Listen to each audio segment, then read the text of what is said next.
Portal kabarbursa.com fokus pada informasi dana pihak ketiga atau DPK yang dihimpun sektor perbankan dari kalangan perseorangan tercatat mengalami perlambatan pertumbuhan dalam beberapa bulan terakhir.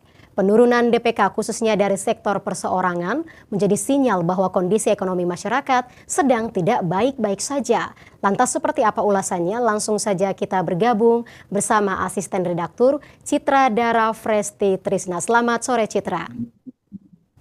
Selamat sore Maria. Ya Citra, ini sebenarnya apa yang menyebabkan DPK perseorangan itu turun? Oke, pertama dana pihak ketiga perorangan terjadi penurunan karena saldo nasabah perorangan itu sesuai dengan kondisi ekonomi terkini ya.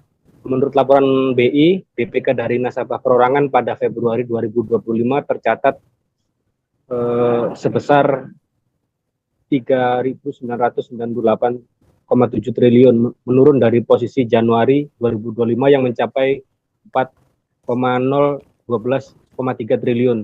Kemudian penyebab selanjutnya adalah konstruksi simpanan berjangka dan giro, di mana simpanan berjangka nasabah perorangan mengalami penurunan sebesar 5,8% secara tahunan, sementara giro dari perorangan turun dari 46,5% year on year. Penyebab berikutnya adalah peningkatan konsumsi rumah tangga, di mana lembaga pengembangan perbankan Indonesia menilai bahwa penurunan DPK perorangan didorong oleh peningkatan pembiayaan konsumsi rumah tangga yang diambil dari tabungan. Nah, di sini menariknya, ketika tabungan itu diambil, tapi ironisnya adalah jumlah pembelian di pasar itu menurun.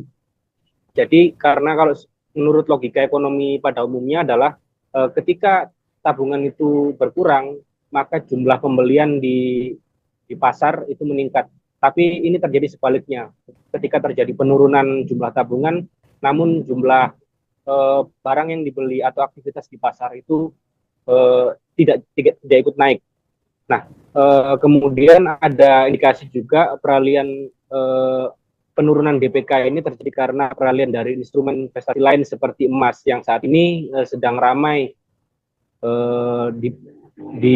diserbu oleh masyarakat untuk berinvestasi di sisi emas.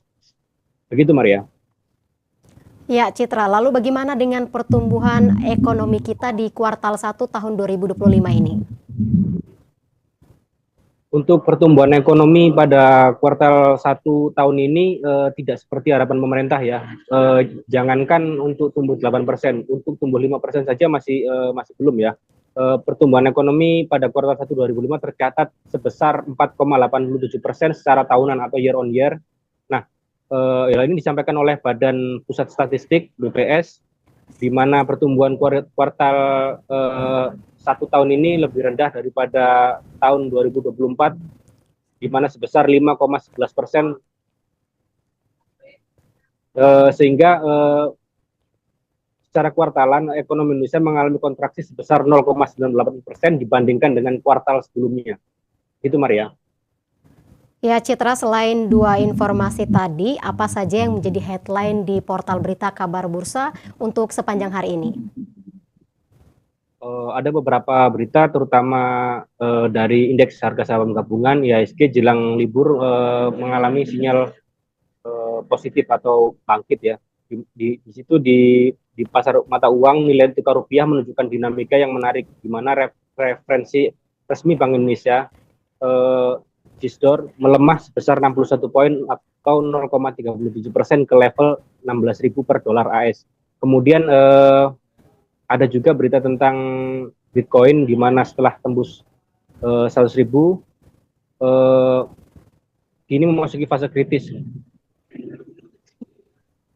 Untuk berita selengkapnya terkait headline kabar bursa bisa dilihat di portal kabarbursa.com. Baik, terima kasih Citra untuk waktu serta informasinya. Selamat bertugas kembali.